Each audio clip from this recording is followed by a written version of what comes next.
Welcome to The Explainer. Today, we're diving into the epic 200-year evolution of J&J Harper. You definitely know them today as a global publishing juggernaut, but they started out as just a tiny family-run print shop back in 1817. It's an absolutely fascinating story of tech and innovation, some seriously brilliant distribution tactics, and, honestly, sheer survival. To really get the stakes here, I want you to imagine a world where books were a luxury. Hard to picture, right? But in the early 19th century, this young American nation was literally hungry for information, yet access was incredibly limited. So how did a tiny print shop in New York City step into that void and basically shape the minds of 19th century America?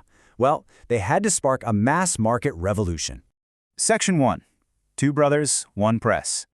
Okay, to understand this empire, we gotta start with the architects. The year is 1817. James Harper actually gets inspired to become a printer after reading Benjamin Franklin's autobiography. So in March, he and his brother John open up a modest little printing shop in New York City. They grab a couple of old presses, rent a space, and just get to work. Flash forward to 1825, they've brought on their brothers Wesley and Fletcher, and through some incredible efficiency, they dominate as the largest volume publisher in the city. By 1833, they make it official, renaming themselves Harper Brothers. Section 2. From printers to publishers.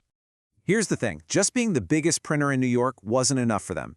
The real game changer happened when they pivoted from just printing books for other people to actively acquiring and distributing their own titles. And this is a perfect example of the power of technology. In 1818, the Harpers were among the very first to adopt a brand new tech called stereotyping. Instead of painstakingly resetting individual lead type for every single print run, they'd make a mold of a typeset page and cast a permanent metal plate.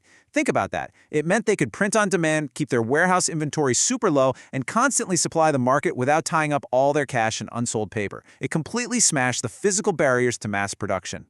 But, you still have to actually sell all those mass-produced books. And their secret weapon for distribution? Their devout Methodist background. Back in the early 1800s, the Methodist Church relied heavily on circuit-riding preachers who were constantly traveling. The Harpers brilliantly tapped into this ready-made network. They literally turned clergymen into traveling book agents, selling Harper titles right out of their saddlebags to the most remote corners of a growing nation. Section 3. Educating a new nation. When the economic depression of the 1830s hit, the brothers survived by getting creative. They invented these uniform, mass-produced collections designed for education, primarily the family library and later the school district library. And get this, 45 cents. That was the price of a typical book in the family library. To put that into perspective, in 1830, 45 cents was roughly a quarter of a day's wage for a skilled artisan. By keeping bindings uniform and production costs incredibly low, they made moral, nonfiction reading genuinely affordable for the average American family for the very first time. And they weren't just throwing random books out there. They systematically categorized human knowledge. The family library was this meticulously approved circle of information. We're talking history, voyages, natural science, biographies of great leaders. They were making sure these uniformly bound books covered absolutely all the subjects needed to build an educated citizenry. The sheer scale they pulled off is just staggering. By 1841, there were 1 million Harper volumes sitting in New York school districts alone. 1 million.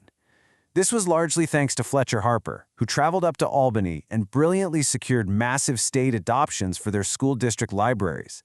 They were effectively subsidizing the public's education through their presses. Naturally, this mass education effort caught some major attention. A lot of cultural leaders saw the Harpers as great democratizers of knowledge. Even former President John Quincy Adams publicly praised the family library. He stated it was absolutely vital for educating citizens in exactly what they needed to know to actively participate in a functioning democracy. But hey, not everyone was thrilled. On the flip side, you have Henry David Thoreau voicing a much more cynical view. He flat out asked, "Why should we leave it to Harper and Brothers to select our reading?" It highlights a really fascinating historical tension. You've got the immense benefit of cheap, accessible books weighed against the very real danger of a single corporate monopoly dictating American literary taste. We aren't here to take a side on that, but it is totally crucial to recognize the immense cultural power the Harpers wielded. Section 4. Fire and financial ruin.